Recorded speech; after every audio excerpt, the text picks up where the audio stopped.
group. I'm picking up some weird transmission. Are you guys hearing that? I copy. I think I see it. What is it? There it is, boss.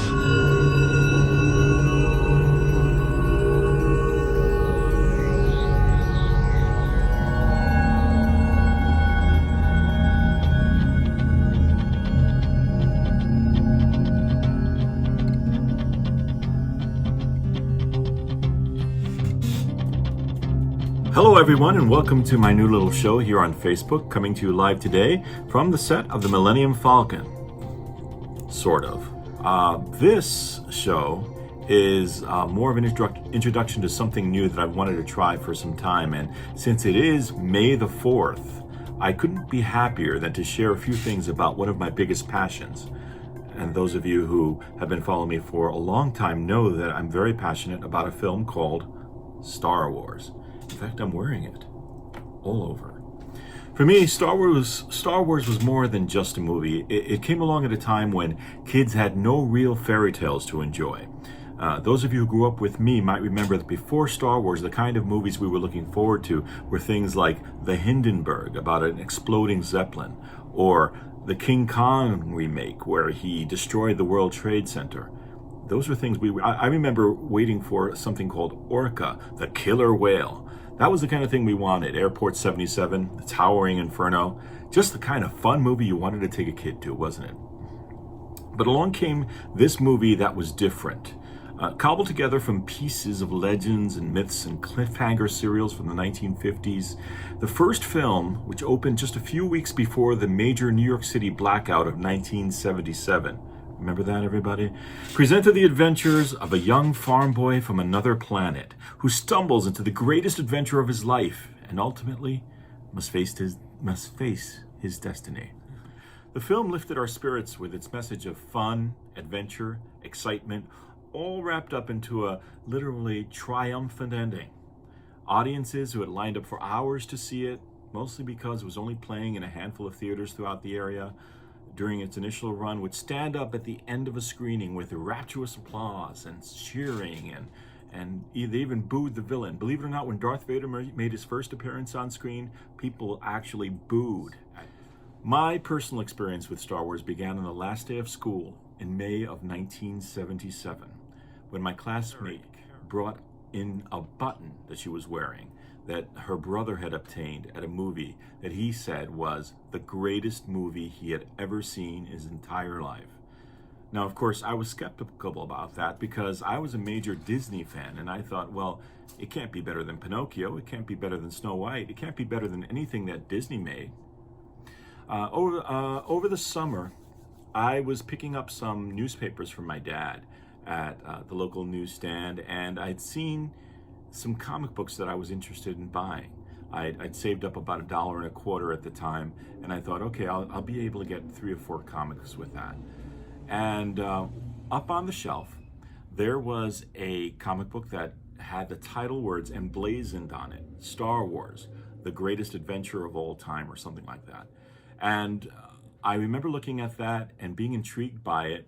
I flipped through it, and it looked pretty exciting, but it all looked a little bit too dense for me. I was into lighter things. I was into funnier comics. I brought it home, but I was much more interested in reading my Spider-Man and Richie Rich comics that night, actually. When I actually did read it, I was totally captivated. Not by the action, but by the humor. Because instead of being some really boring science fiction movie, this one seemed funny, exciting, and full of interesting characters. And that was with my coming into the middle of the story, because I found out later I had bought issue number 4. And I was still able to follow what was going on, still got into the characters, still found it something that I really desperately was excited to see. But at the same time, I thought, well, this looks great, but there's no way that this is going to be better than a Disney movie. No way. That same day, my sister Lillian came over and brought over a bunch of magazines that she wanted me to have. And on the cover of one of them, which was a People magazine, there was a figure of a golden robot. It was C-3PO from the comics that I had been reading. And when I caught a glimpse of what that was actually going to look like on screen, I was captivated. I knew from that moment I had to see that movie. It was something I really dedicated the rest of that summer to trying to nudge my sister to take us to go see it, because I couldn't see movies by myself yet at the time. And I was right. It wasn't only fun, it was funny, it was exciting, it was adventurous and totally amazing. And the audience rose to its feet at the end to cheer.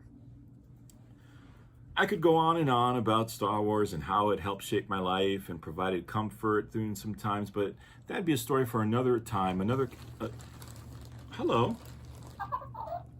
Oh, yeah, that's right. Don't worry, I'll get to it. Late one work night, when I was really, really exhausted, as you'll be able to tell by the giant circles under my eyes, I decided to film my favorite scene from the original Star Wars movie, which is essentially this one. And the test came out pretty good, and I thought that I would share it with you guys because it's a special day, and it's a special time, a special way of sharing something different. So here it is, that little movie clip that I did just for fun, and you can goof on it all you want. In fact, I'd love to read your comments about how silly it is. But I thought it was kind of fun, and hopefully I can do more things like that in the future. Have fun, enjoy your day. Star Wars is about fun. It's about adventure. It's about excitement. It's always been about that. I've enjoyed all of it, the entire experience. I don't watch every single thing, believe it or not. I'm not really into the TV shows that much. I really like the main 9 movies. The side movies are fine. I enjoy all of it. I don't really care. But really wanted to end this show by saying Happy Star Wars Day. May the 4th be with you. I can't believe I just said that. Anyway, I'll see you next time with something less Star Warsy.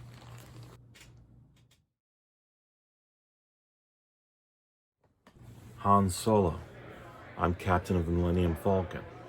Chewie here tells me you're looking for passage to the Alderaan system. Yes, indeed. If it's a fast ship. Fast ship? You've never heard of the Millennium Falcon? Should I have? It's the ship that made the Kessel Run in less than 12 parsecs. I've outrun Imperial starships. Not the local bulk cruisers, mind you. I'm talking about the big Corellian ships now. She's fast enough for you, old man. What's the cargo? Only passengers, myself, the boy, 2 droids, and no questions asked. What, are you in some kind of local trouble? Let's just say we'd like to avoid any Imperial entanglements. Well, that's the real trick, isn't it? It's going to cost you something extra.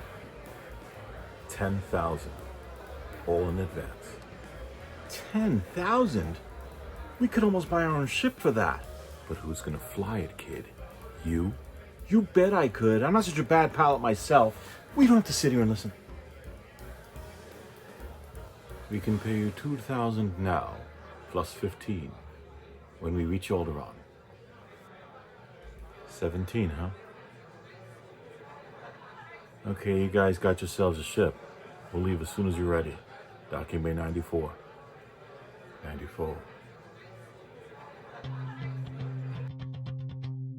Hey everybody, I know Star Wars was my favorite movie, but what was yours? Do you have a favorite Star Wars moment? Or do you have a movie that you like a lot better than Star Wars? What did you like? Comment down below. See you next time.